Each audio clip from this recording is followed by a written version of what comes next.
Viral beredar di media sosial ada pria bercadar salat di saf perempuan.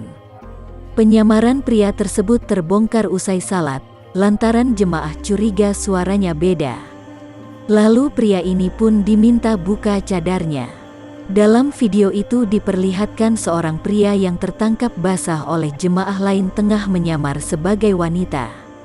Pria tersebut terlihat mengenakan gamis hitam, jilbab warna biru tua dan juga kacamata.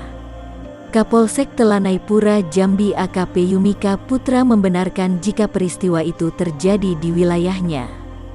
Tepatnya, di Masjid Ar-Raudah Telanai Pura, Jambi Selatan, Jambi, pada Rabu, tanggal 6 Oktober tahun 2021, sekitar pukul 18.15 waktu Indonesia Barat. Ia mengatakan, pihaknya langsung menuju lokasi usai mendapatkan laporan warga. Diketahui, pria menyamar pakai cadar itu bernama W, warga Jambi Selatan. Ia sengaja masuk ke saf salat jamaah perempuan saat salat maghrib di masjid tersebut. Usai salat, W juga sempat berjabat tangan dengan jemaah perempuan lain. Dari hasil pemeriksaan ternyata W adalah mantan pecandu narkoba dan saat ini diduga alami gangguan jiwa.